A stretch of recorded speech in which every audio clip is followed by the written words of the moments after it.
నమస్కారం. శ్రీనిలయం కార్యక్రమానికి స్వాగతం.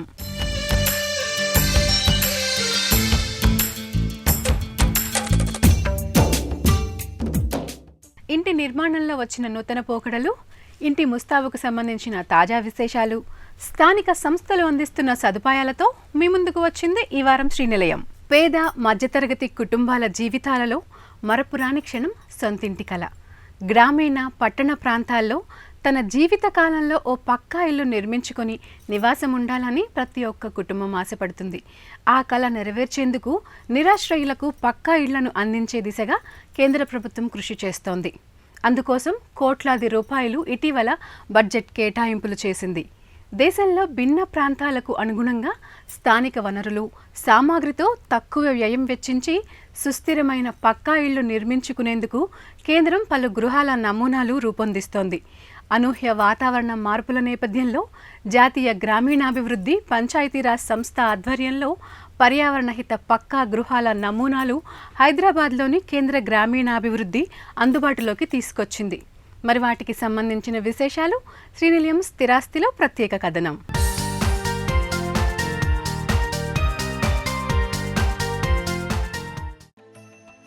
ప్రతి ఒక్కరికి సొంత ఇల్లు ఓ కల అయితే, ఇప్పుడు ఉన్న ధరల ప్రకారం ఇల్లు కట్టాలనే ఆలోచన చేసేందుకే పేద మధ్యతరగతి వర్గాలు వణికిపోతున్నాయి.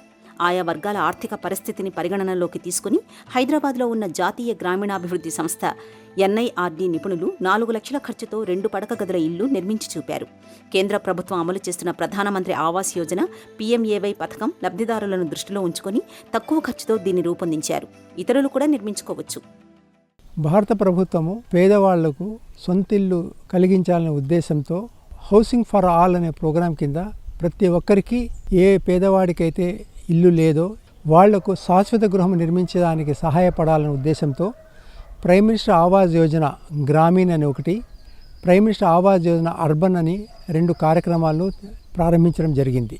ప్రైమ్ మినిస్టర్ ఆవాస్ యోజన గ్రామీణ్ కింద, గ్రామీణ ప్రాంత వాళ్లకు గ్రామీణ్ కింద భారత ప్రభుత్వము 1,20,000 రూపాయలు ఆర్థిక సహాయాన్ని గ్రాంట్ రూపంలో అందిస్తుంది. అదేవిధంగా మన్రేగా కింద 90 నుంచి 95 రోజుల పని దినాలకు ఉండే కూలీను ఈ గృహం కట్టుకునే వాళ్లకు అందజేస్తుంది. అదేవిధంగా స్వచ్ఛ భారత కాంపోనెంట్ కింద 12,000 రూపాయలను ఈ గృహం కట్టుకునే వాళ్ళకి ఇస్తుంది. ఇది భారత ప్రభుత్వం అందించే ఆర్థిక సహాయం. అంటే మొత్తము ప్లెయిన్ ఏరియాస్లో అయితే 1,50,000 రూపాయలు ఈ విధంగా వస్తుంది. అదేవిధంగా హిల్లీ ఏరియాస్లో వాళ్ళకైతే 1,60,000 రూపాయల వరకు ప్రభుత్వం ఆర్థిక సహాయం ఇవ్వడం జరుగుతూ ఉంది. సో ఇది భారత ప్రభుత్వం అందించేది. ఈ రోజులో మీకు తెలుసు, ఇల్లు కట్టుకోవాలంటే ఎంత ఖర్చు అవుతా ఉందో. మా డైరెక్టర్ జనరల్ శ్రీ నరేంద్ర కుమార్ గారి యొక్క ఆదేశానుసారము, అప్పటి గ్రామీణాభివృద్ధి శాఖ మంత్రి గిరిరాజ్ సింగ్ గారి ఆదేశానుసారము ఇక్కడ 1922లో ఒక సింగిల్ బెడ్రూమ్ అనేది ఇక్కడ కట్టడం జరిగింది. PM ఆవాస్ యోజన కింద మినిమంగా 25 స్క్వేర్ మీటర్స్ ఇల్లు కట్టాలి. అంటే 269 అడుగుల ఇల్లు, స్క్వేర్ మీటర్స్ ఇల్లు నిర్మించాల్సి వస్తుంది. ముఖ్యంగా ఇల్లు కట్టుకోవడానికి ఏమవుతా ఉందంటే, మనం ఎక్కడెక్కడి నుంచో తీసుకెళ్ళి సరుకులు తెచ్చుకొని మనం చేస్తుంటాం. దానివల్ల ట్రాన్స్పోర్ట్ కాస్ట్ యాడ్ అయిపోతూ ఉంటుంది. మేము ప్రతి ఒక్కరికి చెప్పడం ఏంటంటే, మీరు మీ సైట్లో ఈ ఇటుకలు తయారు చేసుకోవడము, మనకు లోకల్గా అవైలబిలిటీ ఉంటే మెటీరియల్స్ ఏదైనా ఉంటాయో దాన్ని యూజ్ చేసి చేసుకోవడం వల్ల మనకు ఇంటి ఖర్చు తగ్గుతుంది. తాండూర్ స్టోన్స్ చాలా మంచి స్టోన్స్, మనం ఫ్లోరింగ్కి వేసుకోవచ్చు. కానీ మనం రాజస్థాన్ మార్బుల్స్కి వెళ్తాం, దానికి దీనికి కాస్ట్ చాలా డిఫరెన్స్. ఇప్పుడు మేము ఈ ఇంట్లో బ్యాంబూతో కట్టాం. బ్యాంబూ ఎక్కడైతే దొరుకుతుందో అక్కడ ఆ ఏరియాలో దొరికే బ్యాంబూతో కట్టుకుంటే చాలా చీప్గా కట్టుకోవచ్చు. ఏ ప్రాంతంలో ఎటువంటి మనకు ముడి సరుకులు దొరుకుతాయో ఆ ముడి సరుకులను తీసుకొని మనం ఇల్లు కట్టుకోగలిగితే మనము నాణ్యమైన ఇల్లు, అక్కడ వాతావరణానికి సరిపడే ఇల్లు మనం తక్కువ ఖర్చులో, మనకు అందుబాటులో ఉండే ఖర్చుతో మనం కట్టుకోవచ్చు అనేది నిరూపితమైంది. నిర్మాణంపై త్వరలో మేస్త్రీలు, ఇంజనీర్లు, ఆర్కిటెక్టులు, సివిల్ ఇంజనీరింగ్ విద్యార్థులకు NIRTలో శిక్షణ ఇస్తామని నిపుణులు చెబుతున్నారు. ఇంటి పునాది కోసం బండరాళ్లు వాడారు. వాటిపైన ఇటుకలతో స్తంభాలు నిర్మించారు. స్తంభాల మధ్యలో వెదురు బొంగులను అమర్చి చుట్టూ సిమెంటు పూత పూయడం ద్వారా గోడలు, వాటిపైన ఇనుప కమ్ములు, కంకర, సిమెంటు మిశ్రమాలతో గుమ్మటం ఆకారంలో పైకప్పు వేశారు. వాన వస్తే కురవకుండా ఇంటి పైకప్పును సిమెంట్తో అలికి విరిగిన టైల్స్ అతికించారు. ఫ్లోరింగ్ కోసం తాండూరు రాళ్లను ఉపయోగించారు. ఆవు పేడ ఆధారిత సహజ రంగులతో వెల్లవేశారు. పెంకులతో పైకప్పు నిర్మించడం, వెదురు బొంగులతో గోడ నిర్మాణం వల్ల ఇల్లు పర్యావరణ హితంగా ఉంటుంది. శీతాకాలంలో ఇంటి లోపల వెచ్చగా, వేసవిలో చల్లగా ఉంటుందని నిపుణులు చెబుతున్నారు. గ్రామీణ ప్రాంతం వాళ్లకు తక్కువలో తక్కువ నాణ్యమైన ఇల్లు ఎలా కట్టాలనే ఉద్దేశంతో మేము ఒక ప్రయోగం చేయడం జరిగింది. ఆ ప్రయోగంలో మేము ఏం చేశామంటే, ఏవైతే సస్టైనబుల్ హౌసింగ్ టెక్నాలజీస్ ఉన్నాయో ఆ టెక్నాలజీస్ యూజ్ చేసి ఇల్లు కట్టేదానికి మనం ఒక ప్రయత్నం చేశాం.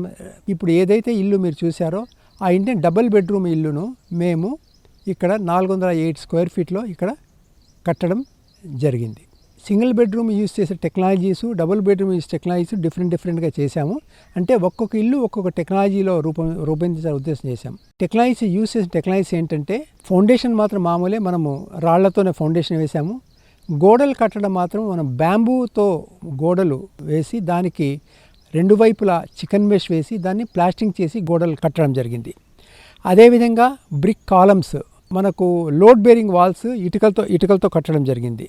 కోనికల్ టైల్స్తో మనము రూఫింగ్ చేయడం జరిగింది. పైన రూఫింగ్ చేసిన తర్వాత కోనికల్ టైల్స్ వేసిన తర్వాత దానిపైన మనము సిమెంట్ ప్లాస్టింగ్ చేసి చైనా మొజాయిక్ టైల్స్ను అక్కడ వేసి దాన్ని కప్పడం జరిగింది. ఎందుకంటే వర్షం పడితే కూడా వర్షం జారిపోయేటట్టు, లీకేజ్ లేకుండా ఉండేటట్టు ఈ విధమైన టెక్నాలజీస్తో మనము ఈ మొత్తం ఇంటిని మనం కట్టడం జరిగింది. సో దీనికి మాకు మొత్తము ఈ ఇల్లు కట్టేదానికి 4,04,241 రూపాయలు ఈ ఇల్లు కట్టేదానికి ఖర్చు చేయడం జరిగింది.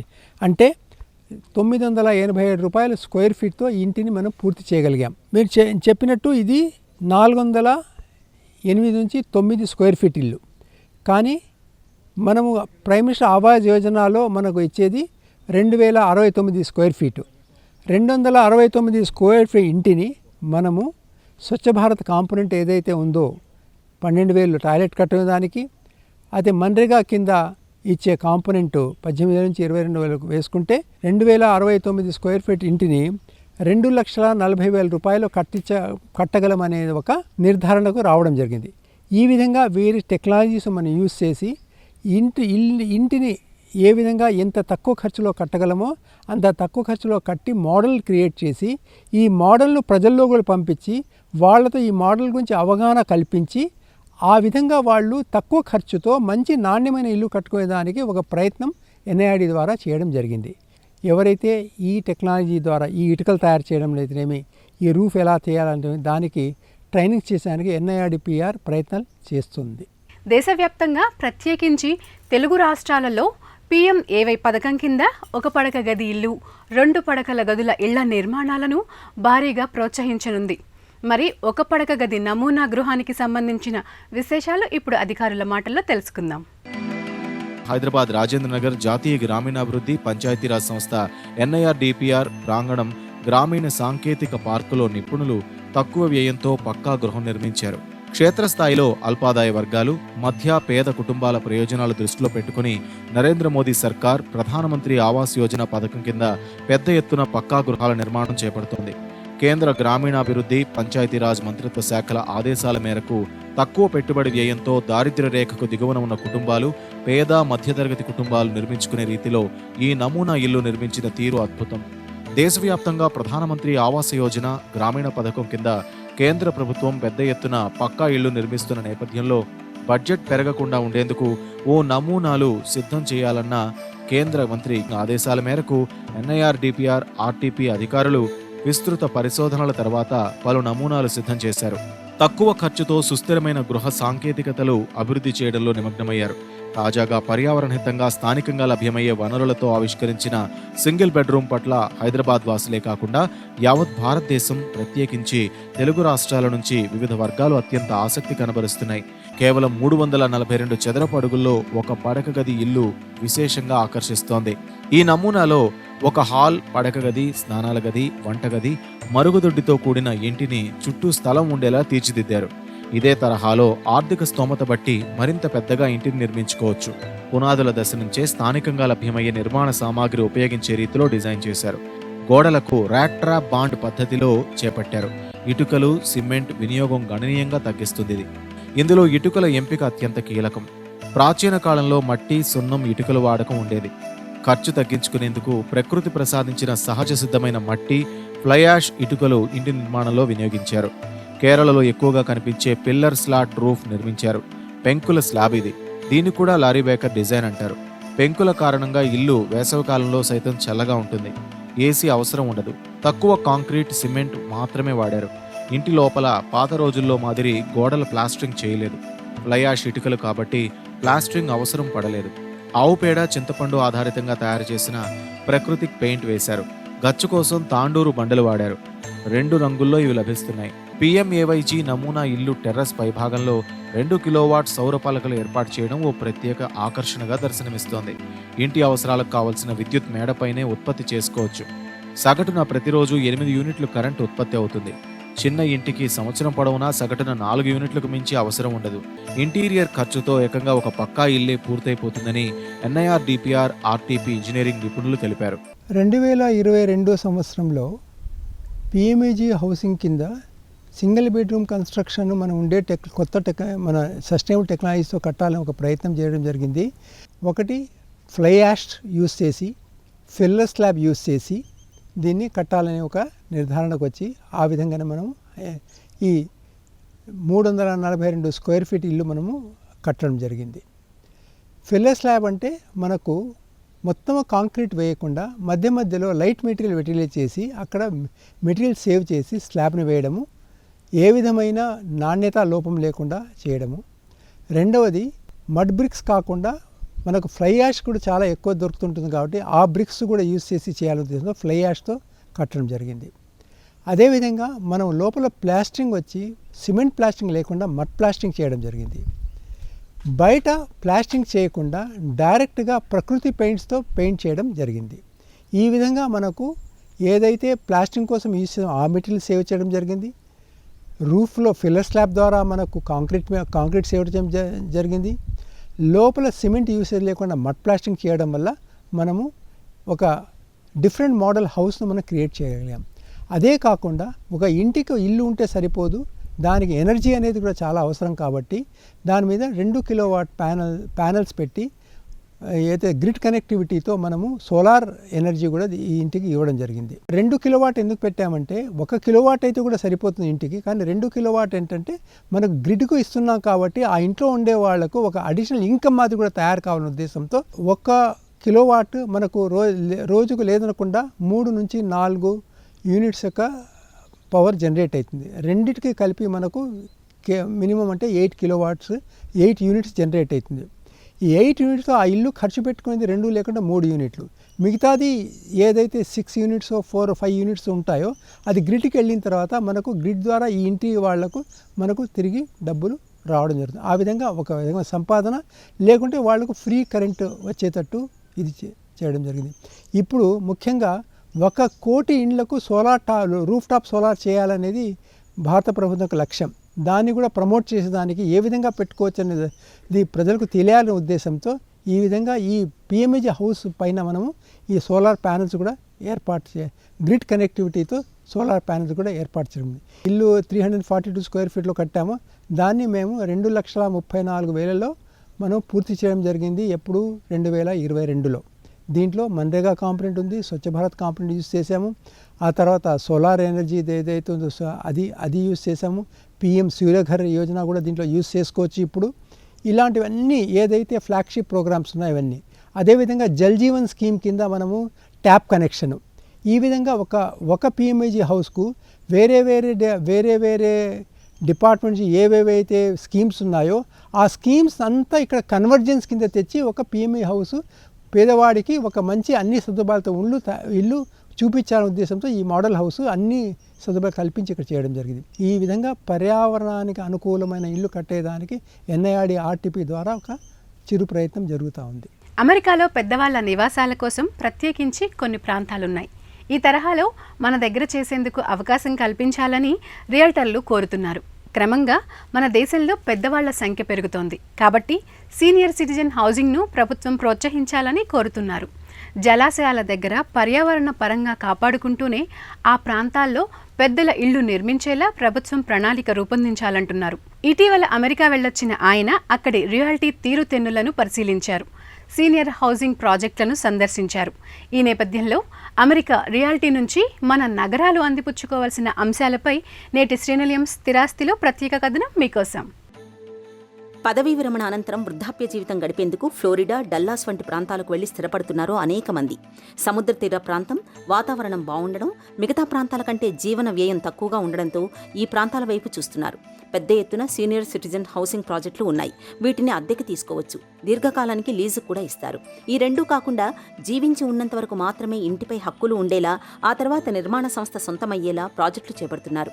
మన దగ్గర వీటి అవసరం కనిపిస్తోంది.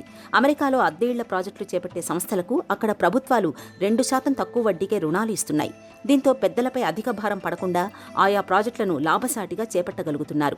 సింగపూర్లో పెద్దల కోసం వ్యక్తిగత గృహాలకు అనుమతి లేదు. 4 టవర్ల ప్రాజెక్టులు చేపడితే అందులో ఒకటి పెద్దల అవసరాలు తీరేలా ఉండే నివాస ప్రాజెక్టుకు అనుమతిస్తున్నారు. మన దగ్గర కూడా ఇలా చేయవచ్చు. పెద్దల ఇళ్ల ప్రాజెక్టులు, వారి అవసరాలు తీర్చే అనుబంధ సంస్థల ఏర్పాటుతో పెద్ద ఎత్తున ఉపాధి అవకాశాలు ఉంటాయి. వైద్య ఆరోగ్య సదుపాయాలు పెరగడంతో మన దగ్గర జీవితకాలం పెరిగింది. పదవీ విరమణ తర్వాత 20 నుంచి 25 ఏళ్ల పాటు జీవిస్తున్నారు. కొన్ని ప్రాంతాలు అంటే డలాస్ లాంటి ప్రాంతంలో ఈ సీనియర్ హోమ్స్ నిర్మించే, ఆపరేట్ చేసే డెవలపర్కి వాళ్ళ ట్రాక్ రికార్డ్ని బట్టి కొన్ని ఏజెన్సీలు చాలా అంటే లో ఇంట్రెస్ట్ రేట్ అంటే 2 to 4% ఇంట్రెస్ట్ రేట్కి వాళ్ళకి కన్స్ట్రక్షన్ ఫైనాన్స్ లాగా సపోర్ట్ చేయడం జరుగుతుంది. సో దానివల్ల ఏంటంటే వాళ్ళకి క్యాపిటల్ కాస్ట్ తగ్గి చాలా రీజనబుల్ కాస్ట్లో ఈ సీనియర్ హోమ్స్ ఫెసిలిటీ అనేది వాళ్ళకి ఇవ్వగలుగుతున్నారు. వాటిల్లో కూడా ఇప్పుడు 2 రకాలు ఉన్నాయి. కొనుక్కోవటం ఒకటి, అంటే ప్రాపర్టీ మన ఇండియాలో కొనుక్కున్నట్టు ప్రాపర్టీ కొనుక్కోవటం ఒకటి. అలా కాకుండా లీజింగ్, అంటే మనకి ఇక్కడ అద్దెకి తీసుకుంటాం కదా, అలా లైఫ్ లాంగ్ లీజింగ్ తీసుకోవచ్చు. అంటే ఈ క్యాపిటల్ కాస్ట్ మనకు అవసరం లేదు అనుకున్న వాళ్ళు లీజింగ్ ఫెసిలిటీ తీసుకుంటే రెంటల్గా వాళ్ళు ఎన్ని సంవత్సరాలు అవసరమైతే అన్ని సంవత్సరాలు అక్కడ ఉండగలుగుతారు. అలా కాకుండా మాకు ఇన్వెస్ట్మెంట్ చేయగలుగుతాం అనుకుంటే వాళ్ళు అవుట్రైట్గా కొనుక్కొని వాళ్ళు ఉన్న రోజులు దాన్ని అనుభవించవచ్చు. ఆ తర్వాత ఎవరికి వెళ్ళాలి అనేది ఆ కంపెనీకి తెలియజేస్తే అది కూడా, ఆ ఫెసిలిటీ కూడా వాళ్ళు అరేంజ్ చేయగలుగుతారు. సో ఇలాంటి ఫెసిలిటీస్ మనకి ఇప్పుడు ఇండియాలో రావాల్సిన అవసరం కూడా ఉంది. ఇండియాలో మనకి కొచ్చిన్లో కోవై ప్రాపర్టీస్ అని ఇండియాలో కొంచెం ఒక ప్రీమియర్ కంపెనీ, అది ఇండియాలో అలాంటి ఫెసిలిటీ వాళ్ళు మొదలుపెట్టారు. వాళ్ళ దగ్గర ఇంకొంచెం అడ్వాన్స్డ్గా కూడా ఉన్నాయి. అంటే టర్మినల్లీ ఇల్ పేషెంట్స్, అంటే మంచాన పడి వాళ్ళ పనులు కూడా వాళ్ళు చేసుకోలేని వృద్ధులకు కూడా అక్కడ సదుపాయాలు అరేంజ్ చేయబడినాయి. పిల్లలతో పాటు ఉండే పెద్దవాళ్ళు, వాళ్ళు పిల్లలు ఉద్యోగాలకు వెళ్ళినప్పుడు ఇంట్లో వాళ్ళు లోన్లీగా ఉండకుండా వాళ్ళకి డైలీ ఆ డే టైంలో ఇవ్వాల్సిన మెడిసిన్స్, వాళ్ళ ఫుడ్ అవన్నీ ప్యాక్ చేసి వీళ్ళు వెళ్ళేటప్పుడు ఈ ఫెసిలిటీలో వాళ్ళని డ్రాప్ చేసి వెళ్తారు. పిల్లలు ఉద్యోగం ముగించుకుని సాయంత్రం ఇంటికి వెళ్ళేటప్పుడు మళ్ళీ వాళ్ళని ఇంటికి తీసుకెళ్తారు. ఇట్లా విభిన్నమైన రీతుల్లో ఈ ఫెసిలిటీస్ మనం కల్పించాల్సిన అవసరం ఇండియాలో ఎంతో ఉంది. భారతీయులు ఇల్లు కొనడం, అమ్మటం వంటి పనులతో పాటు కొత్త నివాస ప్రాజెక్టులు చేస్తున్నారు. తెలుగువారు అధికంగా ఉండే బోస్టన్, డల్లాస్ వంటి ప్రాంతాల్లో తెలుగువారు రియల్ ఎస్టేట్ వ్యాపారంలో కనిపిస్తున్నారు. అక్కడ విస్తీర్ణం ఎక్కువ కాబట్టి వ్యక్తిగత ఇళ్లే అధికంగా ఉంటాయి. నివాసయోగ్యమైన అపార్ట్మెంట్ అంటే 3 అంతస్తులకు మించవు. వాణిజ్య భవనాల్లోనే ఆకాశ హర్మ్యాలు కనిపిస్తాయి. అభివృద్ధి చెందుతున్న నగరాలు ఏ విషయంలో మెరుగు కావాల్సి ఉంది? అక్కడి నుంచి అందిపుచ్చుకునే అంశాలేమైనా ఉన్నాయా? మరిన్ని విశేషాలు ఇప్పుడు తెలుసుకుందాం. ఇదివరకు మాదిరి ఉమ్మడి కుటుంబాలు లేకపోవడం, సిటీలో నివాసాలు చిన్నగా ఉండటం, పిల్లలు ఇతర నగరాలు, విదేశాల్లో స్థిరపడ్డంతో పెద్దల ఆలనా పాలన పెద్ద సమస్యగా ఉంది. ప్రత్యేకంగా పెద్దల కోసం వారి అవసరాలు, వైద్య సదుపాయాలు చేరువలో ఉండే ఆవాసాలకు సిటీలో డిమాండ్ ఉంది. ఇందుకు జీవో 111 ప్రాంతం అనువుగా ఉంటుంది. సిటీకి చేరువలో ఉండడంతో ఎక్కడో దూరంగా ఉన్నామనే భావన కూడా పెద్దల్లో ఉండదు. జంట జలాశయాలకు ముప్పు లేకుండా పర్యావరణ పరిరక్షణ చర్యలతోనే 2050 మాస్టర్ ప్లాన్లో జోనింగ్ చేస్తే మంచిది. ఈ ప్రాంత రైతులకు ప్రయోజనం చేకూరుతుంది. పెద్దల ఇళ్లతో పాటు వారి అవసరాలు తీర్చేలా క్లినిక్, ఇతర సదుపాయాలు ఉండేలా చూడాలి. అమెరికాలో ప్రాజెక్టు చేపట్టిన సంస్థలే ఆసుపత్రులతో ఒప్పందం చేసుకుని అత్యవసర వైద్య సదుపాయాలు కల్పిస్తున్నాయి. ఆహారం నుంచి వినోదం వరకు ఆస్వాదిస్తూ మరింత చురుగ్గా ఉంటూ ఆరోగ్యంగా జీవించేలా అక్కడ సౌకర్యాలు కల్పిస్తున్నాయి. మన వాళ్ళు ఇళ్లు కొనడం, అమ్మడం వంటి పనులతో పాటు కొత్త నివాస ప్రాజెక్టులు చేస్తున్నారు. తెలుగువారు అధికంగా ఉండే బోస్టన్, డల్లాస్ వంటి ప్రాంతాల్లో మన రియల్ ఎస్టేట్ వ్యాపారులు కనిపిస్తున్నారు. అక్కడ విస్తీర్ణం ఎక్కువ కాబట్టి వ్యక్తిగత ఇళ్లే అధికంగా ఉన్నాయి. నివాస అపార్ట్మెంట్లంటే 3 అంతస్తులకు మించవు. వాణిజ్య భవనాల్లోనే ఆకాశ హర్మ్యాలు చూడొచ్చు. మన దగ్గర టైటిల్ విషయంలో చాలా వివాదాలు చుట్టుముడుతుంటాయి. అమెరికాలో ల్యాండ్ టైటిల్ గ్యారంటీ ఉండడంతో పాటు ల్యాండ్ టైటిల్ బీమా సదుపాయం కూడా ఉంది. దీంతో డెవలపర్లు భరోసాతో ఉంటారు. మన దగ్గర ఇది రావాల్సి ఉంది. రిజిస్ట్రేషన్ ప్రక్రియ కూడా చాలా సులువుగా అయిపోతుంది. ప్రభుత్వ లైసెన్స్ ఇచ్చిన అటార్నీ రిజిస్ట్రేషన్ చేస్తారు. రిజిస్ట్రేషన్ కాగితాలు రెండు ఉంటాయి. అందులోనే అవసరమైన సమాచారం ఉంటుంది. ఇల్లు అద్దెకు, రెంటల్ అగ్రిమెంట్లు ఉంటాయి. అంతా పద్ధతిగా జరుగుతుంది. అద్దెకుండే వారి సమగ్ర వివరాలు అందుబాటులో ఉంటాయి. కాబట్టి 90% లావాదేవీలు సాఫీగా జరుగుతుంటాయి. 10% వాటిలో ఏవైనా సమస్యలు ఉన్నా 6 నెలలలోపే పరిష్కారమవుతాయి. మన దగ్గర ఇల్లు ఖాళీ చేయించాలంటే కొన్నిసార్లు యజమానులు తిప్పలు పడాల్సి వస్తుంది. అందుకే ఇక్కడ రెంటల్ హౌసింగ్ అంతగా విస్తరించలేదు. రెంట్ కంట్రోల్ యాక్ట్ని అమల్లోకి తీసుకొస్తే మంచిది. ఒక ప్రాంతానికి పరిమితం కాకుండా ఇండియా మొత్తం, అంటే మామూలుగా ఇది కొన్ని ఫెసిలిటీస్ ఓన్లీ టౌన్స్లో అవసరం ఉంటుంది. బట్ ఇలాంటి ఫెసిలిటీస్ మనకి మండల్ లెవెల్ నుంచి అవసరం ఉండే పరిస్థితి ఇప్పుడు కనపడుతుంది. ఎందుకంటే మారిన పరిస్థితుల్లో పిల్లలు ప్రతి వాళ్ళు కూడా వాళ్ళ సొంత ప్రాంతం నుంచి వేరే ప్లేసులకి ఉద్యోగాలకు వెళ్తున్నారు. పేరెంట్స్ వీళ్ళతో పాటు మైగ్రేట్ అయ్యి వాళ్ళతో పాటు తిరుగుతూ ఉండలేరు. సో వాళ్ళ సొంత ప్రదేశంలోనే పేరెంట్స్ ఉండవలసిన అవసరం ఉంది. అలా ఉన్నప్పుడు ఇలాంటి అవసరం, అంటే వాళ్ళకి పెద్దలు అయిన తర్వాత వాళ్ళకి కావాల్సిన కొన్ని సదుపాయాలు వాళ్ళు పొందలేరు. వాళ్ళకి హెల్ప్ చేయడానికి కూడా ఎవరు ఉండరు. అంటే పిల్లలు వేరే చోట ఉంటున్నారు, ఎవరైనా హెల్ప్ చేయాలని కూడా వేరే వాళ్ళు ఉండరు. కాబట్టి సో ఇలాంటి సీనియర్ హోమ్స్, అంటే పెద్దల ఇల్లు మండల్ లెవెల్ నుంచి సిటీ లెవెల్ వరకు ప్రతి ప్రాంతంలో వీటి అవసరం ఉంది. సో వీటికి ప్రభుత్వం ప్రోత్సాహం ఇవ్వాల్సిన అవసరం ఎంతైనా ఉంది. తెలంగాణ మరియు ఆంధ్రప్రదేశ్ రాష్ట్రాల్లో ప్రభుత్వం ఒక కొత్త పాలసీని తీసుకొచ్చి వీటిని ఎంకరేజ్ చేసే విధంగా వీటికి కొంచెం ఇన్సెంటివ్స్ ఇవ్వాలి. ఎందుకంటే ఈ అవసరాన్ని ప్రభుత్వం తీర్చలేదు. ఎందుకంటే ఈ హాస్పిటల్లో తీరే సదుపాయం కాదు.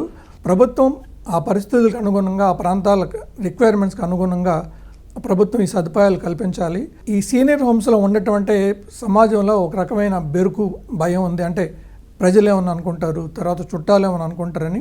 ఇవాళ ప్రతి వాళ్ళు కూడా హోటల్కి వెళ్తున్నాం అంటే ఇంట్లో మనకు ఫుడ్ లేదు అని కాదు, ఇక్కడికంటే అక్కడ బాగుంటుంది అనే ఉద్దేశంతో, లేకపోతే కొంచెం వెరైటీస్ ఉంటాయి అనే ఉద్దేశంతో వెళ్తున్నాం. బట్ ఈ సీనియర్ హోమ్స్కి వచ్చేసరికి ఇది ఒక అవసరం. అంటే ఎవరికన్నా ఇంట్లో పెద్దవాళ్ళకి ఒక మనిషి అసిస్ట్ చేయాలంటే ఒక్కళ్ళే వీళ్ళు ఈ ఖర్చు భరించలేరు. దాదాపు రోజుకు 1000 రూపాయలు ఇస్తే తప్పితే ఒక మనిషి వీళ్ళకి అసిస్ట్ చేసే మనిషి ఇంటికి వచ్చి ఉండే సదుపాయం లేదు. అది చాలామంది భరించలేని ఫెసిలిటీ, ఖర్చు. అదే ఇలాంటి ఒక కామన్ ఫెసిలిటీలో వాళ్ళు ఉంటే తక్కువ ఖర్చుతో వాళ్ళకి వచ్చే పెన్షన్తో కానీ, లేకపోతే వాళ్ళకి వచ్చే స్టైఫండ్తో కానీ ఇలాంటి ప్రదేశంలో ఏ రకమైన ఇబ్బంది లేకుండా వాళ్ళ జీవితం గడిపే అవకాశం ఉంటుంది. ప్రభుత్వం ప్రతి ప్రదేశంలో ఇలా నిర్మించే వాళ్ళకి ఇన్సెంటివ్స్ కానీ, లేకపోతే ల్యాండ్ ప్రొవైడ్ చేయడం కానీ చేస్తే ఏంటంటే ప్రభుత్వం చేయలేని పని ప్రజలు చేస్తూ ఉంటారు. హైదరాబాద్ విషయానికి వస్తే మనకి ఇప్పుడు కొత్తగా రోడ్లు రావడం వల్ల చాలా ప్లేసుల్లో కొత్త ల్యాండ్ పార్సల్స్ అవైలబుల్ వస్తున్నాయి. అలాగే మనకి ఇప్పుడు హైదరాబాద్కు ఓఆర్ఆర్ కాకుండా త్రిబుల్-ఆర్ కూడా ఒకటి ప్లాన్ చేస్తున్నారు. ఈ త్రిబుల్-ఆర్లో డిఫరెంట్ లొకేషన్స్లో కనుక గవర్నమెంట్ వీటికి ల్యాండ్ ప్రొవైడ్ చేసి వీటికి కనుక ఫెసిలిటీస్ క్రియేట్ చేస్తే వేరే ప్రాంతాల ప్రజలు కూడా వచ్చి ఇక్కడికి సెటిల్ అయ్యే అవకాశం ఉంటుంది. ప్రభుత్వం ఒక విశాల దృక్పథంతో ఇలాంటి ఫెసిలిటీస్ని 111 ప్రాంతంలో పెట్టడానికి అవసరమైన రెగ్యులేషన్స్ అన్ని పెట్టి ఎన్విరాన్మెంట్కి ఇబ్బంది లేకుండా కనుక ఇలా ఆపరేట్ చేయడానికి కనుక అవకాశం ఇస్తే ఒక పెద్ద ప్రాంతాన్ని మనం వాడుకున్నట్టు అవుతుంది. ఈ సీనియర్ హోమ్స్ కట్టడానికి అనువైన ప్రాంతం అది. ఎందుకంటే గ్రీనరీ చాలా అవసరం, డెన్సిటీ చాలా తక్కువగా ఉండాలి, వీళ్ళు ఉండే ప్రదేశం కూడా ఆహ్లాదంగా ఉంటే వాళ్ళకి కూడా బాగుంటుంది. అమెరికా లాంటి ప్రాంతంలో కొన్ని ప్రాంతాల్లో ఎవరు ఎక్కడ ఎప్పుడు రిటైర్ అయినా ఫ్లోరిడా, డల్లాస్ అలాంటి ప్రాంతాలకు వెళ్ళి సెటిల్ అయ్యి అక్కడే ఉంటారు. ఎందుకంటే ఆ ప్రాంతం ఇలాంటి వాళ్ళకి అనుగుణంగా ఉంటుంది కాబట్టి. సో మనకు హైదరాబాద్ కూడా ఇలాంటి డెస్టినేషన్, వీళ్ళందరికీ ఇలాంటి డెస్టినేషన్ క్రియేట్ చేస్తే రాష్ట్ర అభివృద్ధికి కూడా ఇది చాలా బాగుంటుంది. ఇది నేటి శ్రీనిలయం. ఈ కార్యక్రమానికి సంబంధించిన అభిప్రాయాలు, సందేహాలు మాకు తెలియచేయండి. మా చిరునామా Srinilayam, ETV, Ramoji film city, Hyderabad 50152. మా ఇమెయిల్ అడ్రస్ srinilayam@etv.co.in. మరికొన్ని తాజా అంశాలతో వచ్చే వారం మళ్ళీ కలుద్దాం. అంతవరకు సెలవు, నమస్తే.